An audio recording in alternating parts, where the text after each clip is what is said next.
Hello everyone and welcome to Unacademy. मेरा नाम है शिवांगी गौतम और आज की क्लास में हम डिस्कस करेंगे जो रीसेंट बिल गवर्नमेंट में नेशनल गवर्नमेंट ने लोकसभा में इंट्रोड्यूस करा था amid all the chaos and the ruckus which was being caused. Continuously opposition एक जेपीसी की डिमांड करते जा रहा है, एक किसी भी तरीके से जॉइंट पार्लियामेंट्री कमेटी बन जाए अडानी हिंडनबर्ग रिपोर्ट पे देखने के लिए। सरकार इस डिमांड के लिए अभी तक तो अग्री नहीं हुआ है। किसी भी हाउस ऑफ पार्लियामेंट में इसके रिलेटेड कोई बात नहीं चल रही। amidst all the ruckus which was being created, Bharat सरकार ने जो एक्वाकल्चर बिल था, एक्वाकल्चर अमेंडमेंट बिल 2023, उसको इंट्रोड्यूस करा है लोकसभा में। क्या है ये बिल, क्यों इंट्रोड्यूस किया गया है, क्या क्या इसके प्रोमिनेंट प्रोविजन है, आइए डिटेल में जानते हैं। गवर्नमेंट ने इंट्रोड्यूस करा था the coastal aquaculture authority amendment bill 2023, जहां पे जो 2005 का एक्ट था उसमें कुछ सर्टेन चेंजेस करना चाहते हैं। जो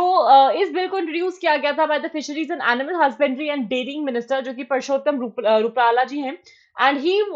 सीक रादर, इस बिल का जो एक प्रोमिनेंट सबसे प्रोमिनेंट प्रोविजन आया है वो यही है कि कैसे डीक्रिमिनलाइज कर सकते हैं सर्टेन ऑफेंसेस को, जो कि 2005 वाले एक्ट में पहले प्रमोट किए गए थे या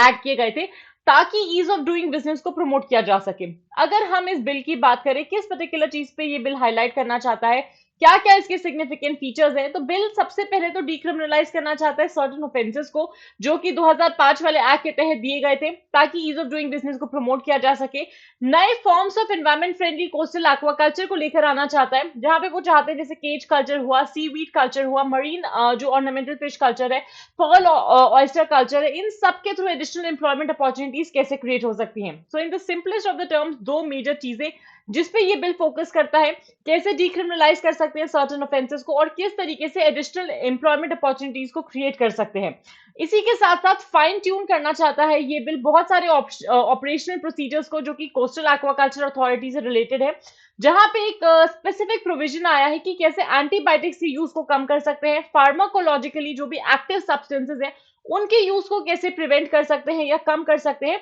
हर वो चीज जो कि हार्मफुल है ह्यूमन हेल्थ पे भी और कोस्टल एक्वाकल्चर के लिए भी हानिकारक है, तो कोई भी ऐसी चीज जो ह्यूमंस यूज करते आ रहे हैं किसी केमिकल इंडस्ट्री में या कहीं पे भी यूज हो रही है, which is harmful to both the human health as well as the coastal aquaculture, उन सारे केमिकल्स, उन सारे एंटीबायोटिक्स का हम यूसेज कैसे कम कर सकते हैं। Another important thing that we need to discuss, क्योंकि हम कोस्टल अमेंडमेंट बिल की बात कर रहे हैं, कोस्टल एक्वाकल्चर बिल की बात कर रहे हैं, इससे रिलेटेड क्या कोई अथॉरिटी है गवर्नमेंट ऑफ इंडिया की, किस तरीके से वो अथॉरिटी काम करती है। तो कोस्टल एक्वाकल्चर अथॉरिटी जो है उसको एस्टैब्लिश किया गया था by the coastal aquaculture authority act of 2005, जिसका सबसे प्रोमिनेंट फंक्शन है कि कैसे रेगुलेट कर सकते हैं कोस्टल एक्वाकल्चर को, किस तरीके से प्रोटेक्ट कर सकते हैं एनवायरमेंट को, लाइवलीहुड को of the people who are living in the coastal areas, और इसी के साथ साथ एक रिस्पॉन्सिबल एक्वाकल्चर के प्रोसेस को कैसे फॉलो किया जा सकता है।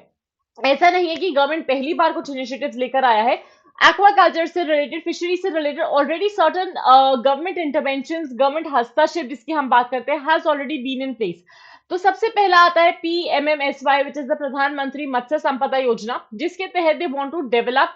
मरीन एंड इनलैंड फिशरीज, जहां पे 11,000 करोड़ की एक्टिविटीज है मरीन में, इनलैंड फिशरीज में, एक्वाकल्चर में 9,000 करोड़ का इंफ्रास्ट्रक्चर बिल्ड करने की बात की गई है through fishing harbours, cold chain markets जो सब प्रोवाइड किया जाएगा। प्रोविजंस हैं ताकि बैन कर पाए for the ban of period support, जहां पे फिशरमैन को जो इस पर्टिकुलर पीरियड में जो फिशिंग अलाउड नहीं होती थी,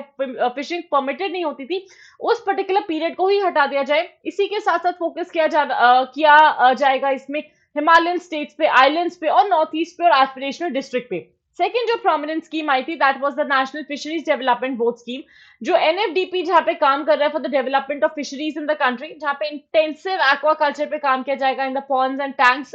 फॉर द रिलेटेड टू